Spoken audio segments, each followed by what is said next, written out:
మీ ఇల్లు ఎప్పటికీ పటిష్టంగా ఉండాలనుకుంటున్నారా? కాన్ లైఫ్ కెమికల్‌తో ఇది సాధ్యం. ఈ నంబర్‌ను సంప్రదించండి. నమస్కారం సుమన్ టీవీ ప్రేక్షకులకు శ్రీ క్రోధినామ సంవత్సర ఉగాది శుభాకాంక్షలు.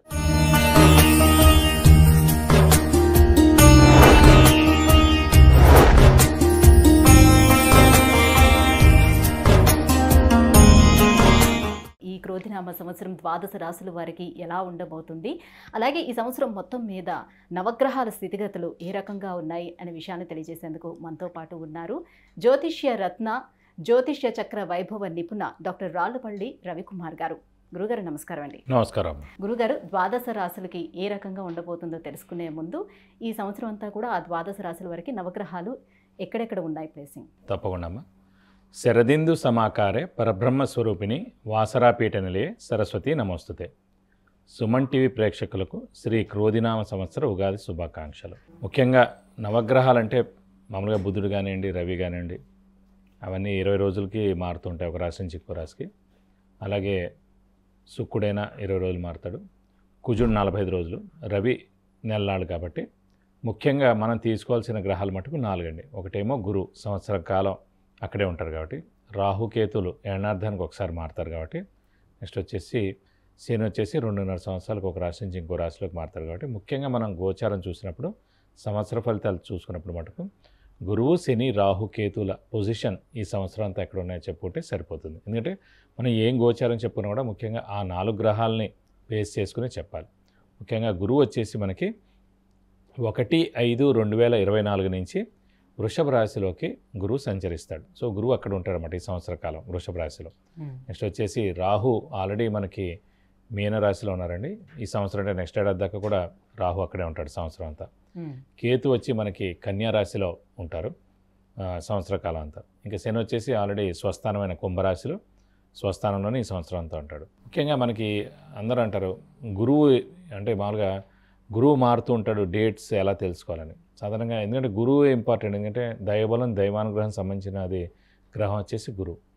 ఎలాంటి శుభకార్యాలు జరిగినా అంటే ముఖ్యంగా ఒక చిన్నపిల్లాడు 10th క్లాస్ ఎగ్జామ్ పాస్ అయ్యాడు, అయితే ఇంటర్లో చేరుతున్నాడు అడ్మిషన్, అంటే ఇంజనీరింగ్లో చేరుతున్నాడు, అంటే మాస్టర్స్ చేస్తున్నాడు, అయితే మెడిసిన్ చేస్తున్నాడు. అలాగే ఉద్యోగం, ఫస్ట్ ఉద్యోగం, ప్రమోషన్, అలాగే గృహం, వాహనం, వివాహం, సంతానం, ఇవన్నీ కూడా చేరాలంటే కనుక గురుబలంతో సాధ్యం.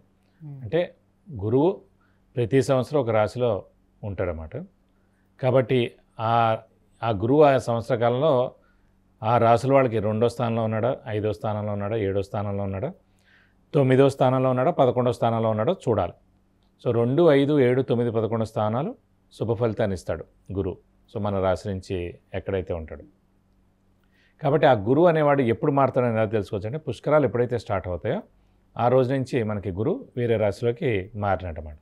సో ఈ సంవత్సరం నర్మదా నది పుష్కరాలు స్టార్ట్ అవుతున్నాయి, అది కూడా 1 మే నుంచి స్టార్ట్ అవుతున్నాయి. కాబట్టి 1 మే నుంచి గురువు వృషభ రాశిలోకి ప్రవేశించి సంవత్సర కాలం అంతా అక్కడ ఉంటాడు.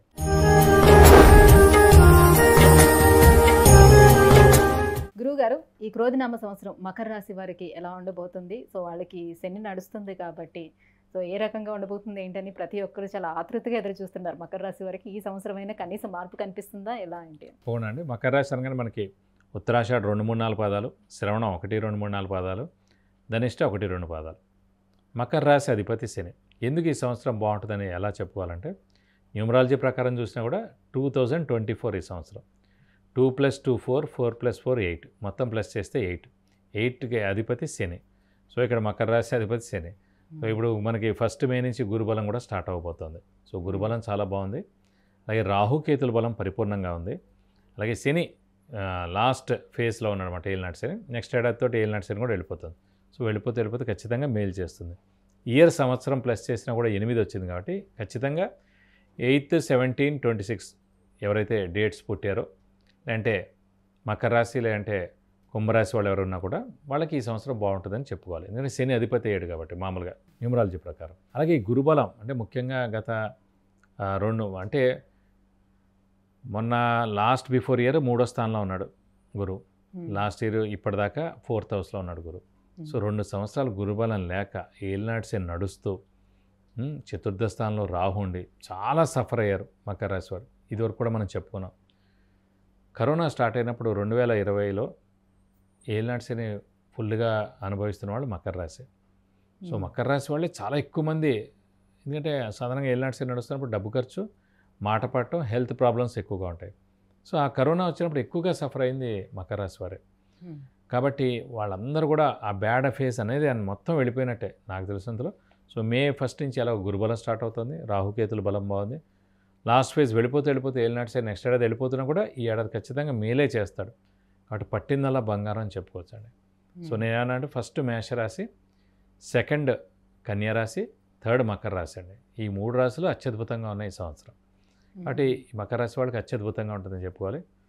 అందులో నాది కూడా మకర రాశి. సో నేను కూడా ఆనందంగా ఉన్నాను. గత 6.5 ఏళ్ళ నుంచి ఏలినాటి శని అనుభవించి సో ఖచ్చితంగా ఈ సంవత్సరం అత్యద్భుతంగా ఉంటుందని చెప్పుకోవాలి. శని తప్పకుండా మేలు చేస్తాడు. శని వెళ్ళిపోతే ఖచ్చితంగా చేస్తాడు. ఇంకా విద్యార్థులకి ఏ రకంగా ఉండబోతుంది? విద్యాభ్యాసం పూర్తి చేసుకున్న వాళ్ళకి ఉద్యోగ అవకాశాలు ఎలా ఉండబోతున్నాయి? విద్యార్థులకి సువర్ణ అవకాశం. ఎందుకంటే ఇప్పుడు మే 1 లోపల ఎవరు ఎంట్రన్స్ ఎగ్జామ్ రాసినా, లేకపోతే ఆల్రెడీ ఎగ్జామ్స్ అయిపోయినా, మనకి 1 మే తర్వాత రిజల్ట్స్ వచ్చినా ఎలా అయినా చూసుకోండి. ఇప్పుడైతే పంచమంలో ఉన్నాడు, అప్పుడు చతుర్థంలో ఉన్నాడు. చతుర్థ స్థానం విద్యాస్థానం గృహస్థానం, అలాగే తల్లి స్థానం, అలాగే సౌఖ్యస్థానం, అలాగే గృహ వాహనం, ఇవన్నీ స్థానాలు చతుర్థమే. ఇప్పుడు మనకి 30th ఏప్రిల్ దాకా చతుర్థంలో ఉన్నా ఇవన్నీ ఇస్తాడు. 1 మే నుంచి ఎలాగో గురుబలం కూడా వస్తుంది. కాబట్టి విద్యార్థుల మటుకు సువర్ణ అవకాశం అని చెప్పుకోవాలి. మంచి సీట్ రావడం, మంచి ర్యాంక్ సాధించడం, మంచి యూనివర్సిటీలో వాళ్ళకి సీట్ ఖచ్చితంగా వస్తుంది. అది ఫారిన్ అయినా అవ్వచ్చు, ఇండియాలో అయినా అవ్వచ్చు, వేరే స్టేట్ ఏదైనా సరే ఖచ్చితంగా వస్తుంది. అలాగే చదువు అయిపోయిన వాళ్ళు ఎవరైతే ఉన్నారో వాళ్ళు కూడా వెంటనే ఉద్యోగం వస్తుంది, ఖచ్చితంగా ఉద్యోగం వస్తుంది. ఈ లోపల ఏలినాటి శని లాస్ట్ ఫేజ్ కాబట్టి మారితే ఇల్లైనా మారాలి, అంటే ఉద్యోగమైనా మారచ్చు. రావడమే కొత్త ఉద్యోగం కాబట్టి వేరే ఊర్లో రావచ్చు, అంటే తల్లిదండ్రులు దూరంగా ఉండే ఊర్లో రావచ్చు. సో ఖచ్చితంగా స్థాన మార్పు కూడా ఉంది. కాబట్టి విద్యార్థులకి చాలా బాగుంటుంది. ఈ ఏలినాటి శని స్థానచలనం అనేది ఎలా చూసుకోవాలంటే విద్యార్థులకి మంచి ర్యాంక్, మంచి సీట్ సాధించి వేరే యూనివర్సిటీలో, వేరే ప్లేస్లో వాళ్ళు ఈ స్థానచలనంతో వాళ్ళకి ర్యాంక్ వచ్చింది కాబట్టి అటు మారేందుకు కూడా అవకాశం ఉంది. సో ఖచ్చితంగా విద్యార్థులకి, ఉద్యోగస్తులకి పట్టిందల్లా బంగారం అని చెప్పచ్చు. మరి అవివాహితులకి వివాహం అయ్యే ఛాన్స్ ఎంతవరకు ఉంటుంది? అవివాహితులకు ఖచ్చితంగా వివాహం అవుతుంది. ఎందుకంటే సాధారణంగా ఆడపిల్లలకైతే ఏలినాటి శని అంటే స్థానచలనం, అత్తగారింటికి వెళ్ళాలి. ఆడపిల్లలకి ఎలాగైనా అవుతుంది ఏలినాటి శని నడుస్తుంది కాబట్టి మకర రాశి. కానీ ముఖ్యంగా గురుబలం కూడా వచ్చింది కాబట్టి గురుబలం ఎప్పుడైతే వచ్చిందో ఖచ్చితంగా వివాహం అవుతుంది. కాబట్టి ఖచ్చితంగా అవివాహితులకు వివాహానికి అవకాశాలు 100% ఉన్నాయి. ఏదైనా సరే మనం మానవ ప్రయత్నం అండి. ఇప్పుడు అబ్బాయిలు అమ్మాయిలు ఇదివరకులా కాదు. సాధారణంగా వివాహాలన్నీ శని ఉండేటప్పుడు జరుగుతాయి అని చెప్తూ ఉంటారు, ఎంతవరకు వాస్తవం అంటారు? సాధారణంగా అబ్బాయిలకైతే జరగదండి, అమ్మాయిలకైతే జరుగుతుంది. ఇప్పటికే స్థానచలనం కాబట్టి స్థానచలనం ఊరికే అవ్వరు కదా అమ్మాయిలు, వివాహం కాబట్టి అవుతారు. కాబట్టి ఏలినాటి శని ఎవరికి నడుస్తున్నా గురుబలం లేకపోయినా పర్లేదు, వాళ్ళకి గట్టి ప్రయత్నం చేస్తే తప్పకుండా అయిపోతుంది. ఇప్పుడు కూడా వివాహం సాధారణంగా ఎవరు ఇంట్రెస్ట్గా లేరు చేసుకోవాలని. తర్వాత లైఫ్ ఎలా ఉంటుందనో, రెస్పాన్సిబిలిటీస్ పెరుగుతాయనో, అత్తగారు ఏమంటారనో, తోటికోళ్ళు ఏమంటారనో, ఆడపడుచు ఏమంటుందనో, సో భర్త సరిగ్గా ఉంటాడని, ఇలా ఒక 100 అనుమానాలు ఉన్నాయి. సో ఎవరికి ఇంత ఇంట్రెస్ట్ లేదు. కాబట్టి మీరు మటుకు 100% ఇంట్రెస్ట్గా ఉన్నప్పుడు, పరిపూర్ణంగా నేను వివాహానికి సిద్ధంగా అని ఉన్నప్పుడే వివాహం అవుతుందండి. ఇక మకర రాశి వారు ఇంకా ఎటువంటి పరిహారాలను పాటించుకోవాలి గురుగారు? మీరు ప్రస్తుతం ఒక శని ఇదే ఉధృతి ఉందని అనిపిస్తే కనుక ఖచ్చితంగా ప్రతి శనివారం ఉపవాసం ఉండడం ఈ సంవత్సర కాలం.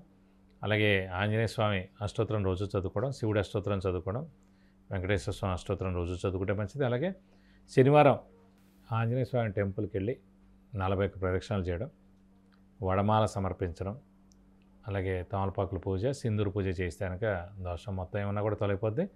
ఇంకా ఉధృతంగా ఉందనిపిస్తే కూడా ఖచ్చితంగా శనికి 19,000 సార్లు జపం చేయించి నల్ల నువ్వులు 200 గ్రాములు 1000 రూపాయల వర్త్ గోల్డ్ ఐటమ్ దానం ఇస్తే కనుక దోషం మొత్తం తొలగిపోతుంది. గురుగారు, మకర రాశి వారికి క్రోధినామ సంవత్సరం ఎలా ఉండబోతుంది ఏంటి అనే విషయాన్ని తెలియజేసినందుకు ధన్యవాదాలు. నమస్కారం.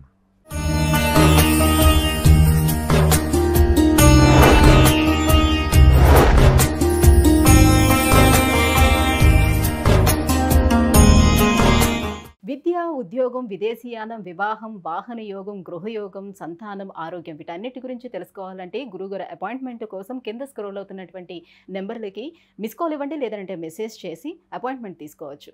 సుమన్ టీవీలో మీ పర్సనల్ అండ్ బిజినెస్ ప్రమోషన్స్ కోసం కింది నెంబర్కి కాంటాక్ట్ చేయండి.